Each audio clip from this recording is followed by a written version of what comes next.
নমস্কার বন্ধুরা, আজ আপনাদেরকে আমি দেখাতে চলেছি অ্যাপ্লিকেশন বা আবেদন করার জন্য প্রথমত আপনাকে এই ফর্মটিকে প্রিন্ট আউট নিতে হবে। প্রিন্ট আউট নেওয়ার পরেই কিন্তু সেই অ্যাপ্লিকেশন যে ফর্ম রয়েছে সেটা সম্পূর্ণ সঠিক তথ্য দিয়েই আপনাকে ফিল করতে হবে।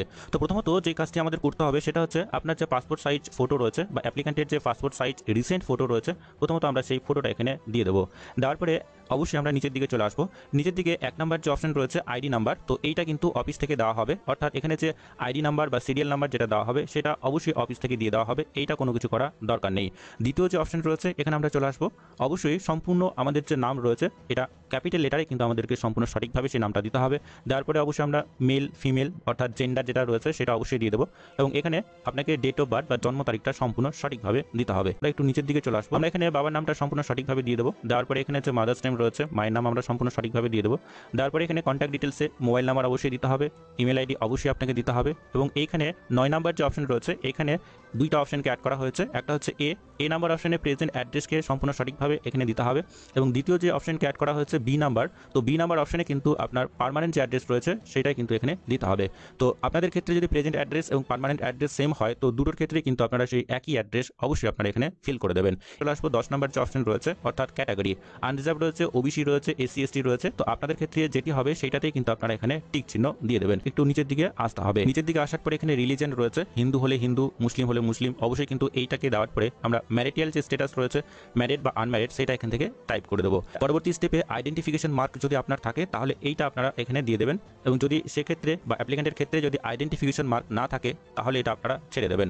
পরবর্তী স্টেপে অবশ্যই এপিক কার্ড বা ভোটার কার্ডের যে নাম্বার রয়েছে অবশ্যই আপনাকে দিতে হবে। আধার কার্ডের যে নাম্বার রয়েছে অবশ্যই আপনাকে দিতে হবে। এডুকেশনাল যে ডিটেলস রয়েছে বা কোয়ালিফিকেশন রয়েছে সেটাও কিন্তু এখানে দিতে হবে।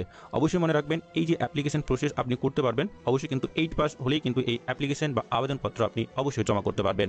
আমরা একটু নিচের দিকে চলে আসবো। পরবর্তী স্টেপে অবশ্যই আপনারা একটু নিচের দিকে চলে আসবেন। ১৭ নাম্বার যে অপশন রয়েছে এখানে কিন্তু যে সমস্ত ক্যান্ডিডেট বা যে সমস্ত অ্যাপ্লিক্যান্টের এনসিসি রয়েছে বা সিভিল ডিফেন্স রয়েছে বা স্পোর্ট পার্সন রয়েছে, তো তাদের ক্ষেত্রে যদি এই ধরনের কোনো সার্টিফিকেট থাকে তাহলে অবশ্যই কিন্তু এখানে তার সমস্ত ডিটেলসটা আপনাকে দিতে হবে। আমরা নিচের দিকে চলে আসবো। পরবর্তী স্টেপে অবশ্যই আপনারা ১৮ নাম্বার যে অপশন রয়েছে যদি অ্যাপ্লিক্যান্টের ক্ষেত্রে ক্রিমিনাল কেস থাকে তাহলে অবশ্যই আপনারা এখানে ইয়েস যে অপশন রয়েছে এইটাতে আপনারা টিক করে দেবেন। যদি না থাকে তাহলে এইটাতে আপনারা টিক করে দেবেন। অবশ্যই ১৮ নাম্বার অপশন যদি আপনার ইয়েস হয় সেক্ষেত্রে কিন্তু তার সমস্ত ডিটেলসে আপনাকে এখানে ফিল করতে হবে। আপনারা একটু নিচের দিকে চলে আসবেন। এখানে ডিক্লারেশন রয়েছে অর্থাৎ টার্ম অ্যান্ড কন্ডিশন রয়েছে। দেন আমরা নিচের দিকে চলে আসবো। এখানে ডেট এবং প্লেস সম্পূর্ণ সঠিকভাবে দিতে হবে। দেওয়ার পরে এখানে কিন্তু অ্যাপ্লিক্যান্টের যে সিগনেচার রয়েছে বা ক্যান্ডিডেটের যে সিগনেচার রয়েছে ফুল সিগনেচার কিন্তু এখানে অবশ্যই করতে হবে।